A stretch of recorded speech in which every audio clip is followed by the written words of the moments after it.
It's minicamp and OTA season. Today we're taking a look at the Colts and getting our first look at quarterback Riley Leonard. We're going to watch him throw the ball around, work through some drills and everything else. But before we dig in, you need to click that subscribe button right now. We're looking at rookie camp, minicamp, OTAs, training camp down the road, workouts in between, whatever we can really find on these players, your favorite rookies, to see what they're doing at practice, on the field, while they're working out. So you just know before we start the season, click that button, stop missing out on what your favorite players are doing. But we're looking at Riley Leonard today. 42 seconds of clips here. Not a lot. He's Riley Leonard, late round pick, but we did find some stuff on him, and we're going to look at him throw the ball around. There he is. Boom. We'll loop this and keep talking ball if you're new here and don't know that, but there we go. Who's that guy? Who's that guy? Oh, Warren. There we go. Where are we at here? On the red jersey, there he is. There he is. Look at him move. Look at him move. Hit him with a stick a few times. Gotta love camp, especially rookie camp. Rookie camp's different from team to team. Here's a quickie. There we go. There's Warren there. I love the locks. Gotta love the locks. Gotta love the locks on Warren. A lot of his clips are pretty much Warren clips. There we go. Nice quick one out the Giddens. Riley Leonard is a very smart prospect who is a late round pick who has the odds stacked against him. But we're on a very ambiguous quarterback depth chart. When you see Daniel Jones there, nobody's getting excited. Anthony Richardson, we're looking to see if this is going to be a step up moment. We'll watch that during training camp. But for him, what if things go awry? What if injuries really do hit this quarterback spot and he has to step up?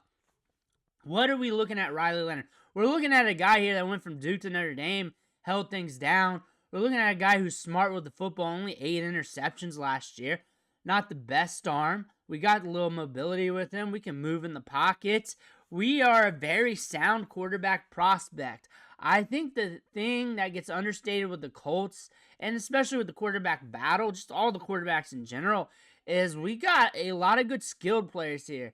From the backfield, Jonathan Taylor and what they built behind him this year, this offseason.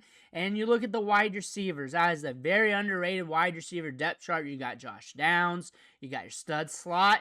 You got Michael Pittman, who's been holding it down for years there. You got Alec Pierce, who stepped up last year, had a few big moments last year, getting deep ball. A.D. Mitchell, we got 4.3 speed going into year 2, a second-round selection that a lot of teams would love to have, that if he steps up, that could be a big asset. Now you got Warren there in the first round.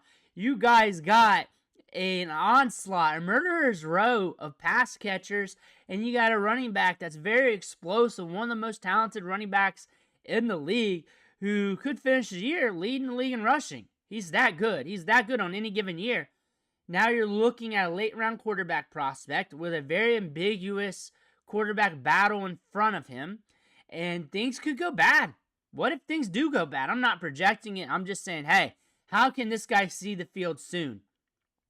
That could happen. So if that could happen, because that could happen with any team, then what you're seeing is a smart kid that can facilitate the football around with good weapons around, that can keep the ball moving. Maybe we step it up, maybe we don't, but we do know we have a guy that has the ability to develop quick and hold things down for you. And maybe that's why they brought him in, like, hey, we got him here on the cheap in the draft. Things happen. He can step up. He can work the offense. Maybe we get more than that out of him. Maybe we get more than that out of him later on down the road. The thing is, with such a vast talent here on the offensive side of the ball at wide receiver, running back, and tight end, like a quarterback like this who takes strides in development, gets better going forward, facilitates the rock well, and is just a point guard that dishes it out, maybe just playing the short game, maybe you get something if something happens. Maybe if you got to go that road.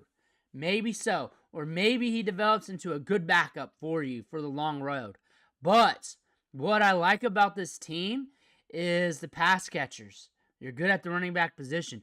DJ Giddens back there in that depth chart. We were looking at him in the draft as one of the better running backs up there. One of the better profiles when it comes to the running back position. Falls in the draft. Now he's there. He's going to pair well in a committee, getting a few touches here and there. But if something happens, you got a running back with some juice, with some upside that was productive at the college level. Now you're looking at Riley Leonard here. You got a quarterback here. Not the best. Not the best. He's not going to be Tom Brady. Oh, Tom Brady wasn't Tom Brady until he was Tom Brady, but the odds are stacked against him. He's not up there with Shedeur. He's not up there with Cam. But a backup quarterback prospect where you're watching materialize in training camp, OTAs, mini camp to see what happens. Let me know what you think in the comments below. I want to hear about that. Make sure you hit that subscribe button on the way out. One thing for watching. Catch you on the next video.